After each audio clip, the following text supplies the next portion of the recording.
ये लोग, ये तड़ीपार को मैं कहना चाहता हूँ, ये जो है ना आरएस का, ये चड्डी वालों का सुनकर ये एनआरसी लागू कर रहा है। ए अमित शाह, मैं तुझको बताना चाहता हूँ कि तेरे जो चड्डी वाले हैं ना, ये चड्डी वालों से ज्यादा रुमाल हमारे जेबों में रहती है। अरे मैदे के लोटे, मैं तुझसे बताना चाहता हूँ कि हमारा जो बच्चा रहता है, जो सूसू करता है, वो तक बच्चा तुझसे नहीं डरता। मासूम बच्चों को स्कूल के और मदरसे के स्टूडेंट के ऊपर लट चलवाए जा रहे हैं। हमारे पुरखों ने जो सैक्रिफाइस दिया था, क्या ऐसों के लिए दिया था? लाइव टीवी, सच सबसे आगे। उत्तर प्रदेश एक ऐसी सरकार है जो गुंडों का, वहाँ पर गुंडों का राज चल रहा है।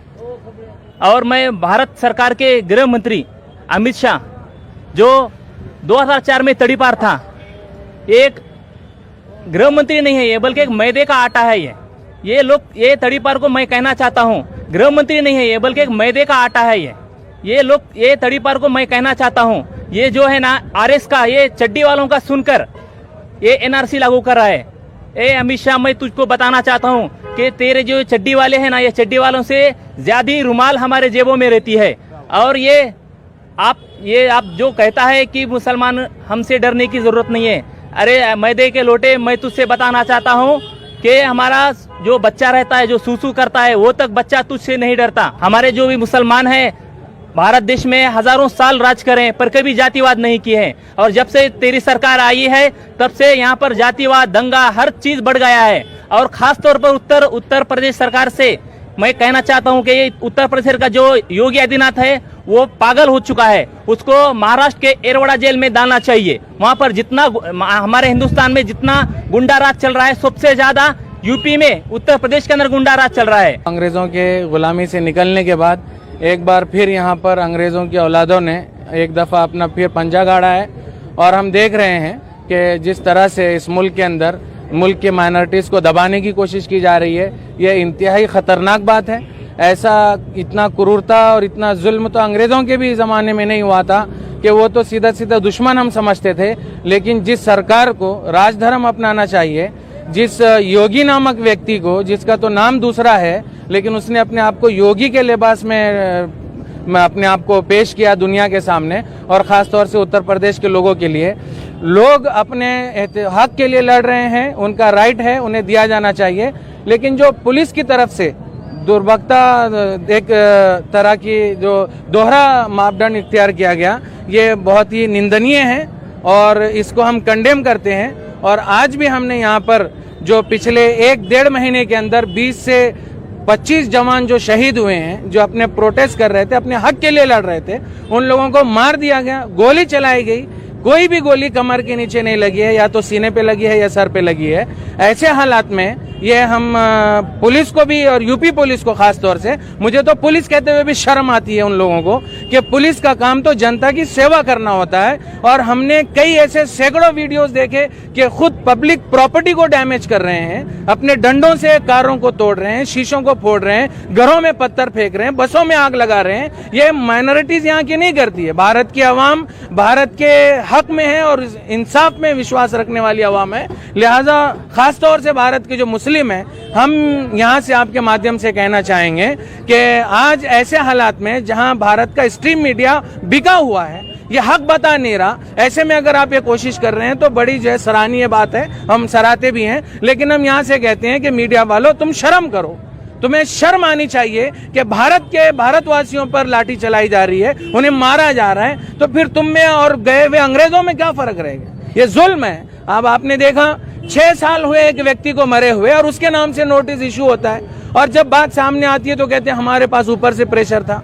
आप भारत की आवाम के जो है सेवक हैं, आपको आवाम की सेवा करनी चाहिए, आपको हुकूमत का नहीं सोचना चाहिए। आप भी जनता से आए हैं, जनता के हैं, तो जनता के लिए आप बनाए गए हैं। और मैं योगी सरकार से भी कहना चाहूंगा, उत्तर प्रदेश सरकार से भी, कि अपने ताकत के नशे में से आप बाहर आएं और देखें कि जिन लोगों के वोटों पे आपने कुर्सी पे विराजमान हुए, आज उन्हीं पे आप लठ बरसा रहे हैं। ये कहाँ का इंसाफ है? इसलिए हम आज के इस प्रोटेस्ट के अंदर भी खास तौर से जो लोग शहीद हुए थे, आज हमने उनकी शहादत को खिराज तहसीन पेश किया और उनके लिए दुआ की कि अल्लाह उनको मगफिरत उनकी फरमाए, और जो उनके जो घर वाले रह गए हैं, जो उनके पसमानदगान हैं, जो पीछे छोड़ गए हैं वो दुनिया में, अल्लाह ताला उनको सब्र दे, उनको शांति दे। और अल्लाह से हम यहाँ ये भी दुआ करते हैं कि पूरे मुल्क के अंदर अमन के हालात जो है बरकरार रहें। और हम जितने लोग भी जो प्रोटेस्ट कर रहे हैं उनसे भी हम एक विनती करते हैं कि अपनी सफों में जाने पहचाने कौन लोग ऐसे हैं जो मीर जाफर और सादिक का काम कर रहे हैं, मीर जाफर और मीर सादिक का काम कर रहे हैं, उनको अपने लड़ाई से बाहर रखें। ये डाइवर्ट करने का काम करते हैं, ये प्रोटेस्ट को खत्म करने का काम करते हैं। और आज आपके माध्यम से कहते हैं कि सारी आवाम, चाहे हिंदू हो, मुस्लिम हो, सिख हो, एससी हो, एसटी हो, ओबीसी हो, कोई भी हो, सब के सब भारत के लिए इकट्ठा हो। अगर आज हम एक जगह नहीं आएंगे तो माफ कीजिएगा, फिर मुझे वही कहना पड़ेगा कि लम्हों ने खता की थी, सदियों ने सजा पाई। एक लम्हे की खता 200 साल का जो है शासन चला अंग्रेजों का। आज अगर हम चुप बैठे, अपने घरों में बैठे रहे, बिजनेसमैन अपने दुकानों में बैठे रहे, तो फिर भारत एक बार यरगमाल बना लिया जाएगा और फिर भारत को जो है गुमराह करने की कोशिश की जाएगी और यहाँ पर एक खास तबके, एक समुदाय के लोग काबिज हो जाएंगे। इसलिए भारत की आवाम को बगैर किसी बिला तफरी के मजहब और बिला तफरी के मसलब सामने आने की जरूरत है। और जो हमारे ऊपर अत्याचार हो रहा है उन्हें बोलने की जरूरत है। क्यों? क्योंकि आज अगर हम कुछ स्टेप नहीं उठाएंगे तो कल हमें फिर और लाशें उठानी पड़ेंगी। इसलिए जुल्म पर खामोश रहना यह भी जुल्म का, जालिम का साथ देने के बराबर है। इसलिए उठें और उसके खिलाफ अपनी आवाज को बुलंद करें। आप बताइए मुझे, मासूम बच्चों को स्कूल के और मदरसे के स्टूडेंट के ऊपर लठ चलवाए जा रहे हैं, ये कहाँ का इंसाफ है? ये कहाँ की पुलिस है? ये ऐसी पुलिस है कि एक पुलिस वाला आके कहता है तुम्हें रहना है यहाँ देश में, पाकिस्तान चले जाओ, तुम यहाँ नहीं रह सकते, तुम मुसलमान हो। क्या बात है? ये लैंग्वेज क्या है? कहीं ना कहीं इंसान की जुबान उसकी जहनियत को दर्शाती है। इनके दिमाग में क्या चल रहा है? ये ब्यूरोक्रेसी में और शासन प्रशासन में कैसे लोग आके बैठ गए? हमारे पुरखों ने जो सैक्रिफाइस दिया था, क्या ऐसों के लिए दिया था? मौलाना आजाद ने जामा मस्जिद की सीढ़ियों से जो कहा था कि तुम रुको, यहाँ जमुना के तट पे तुम्हारे पुरखों ने जमुना के पानी से वजू किया था, क्या ऐसे के लिए कहा था? क्या ये कहा था कुतुब मीनार की बुलंदी देखो, वो देखो मस्जिद के मीनारे जो खड़े किए गए, थोड़ा घुमा के दिखाओ उधर। ये जो करा गया है, ये सब क्यों किया गया था?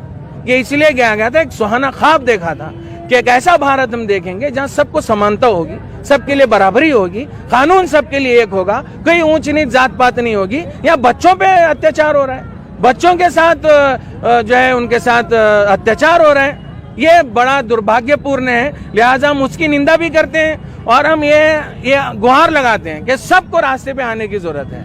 ये गांधी का देश है।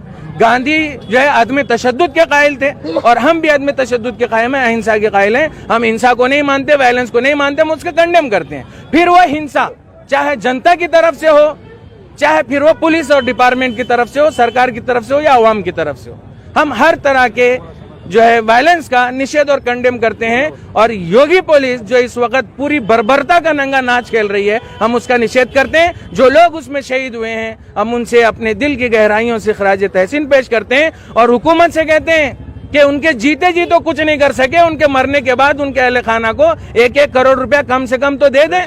वो तो वापस लौट के तो नहीं आएंगे, लेकिन जख्म पे मरहम रखने का तो काम करें।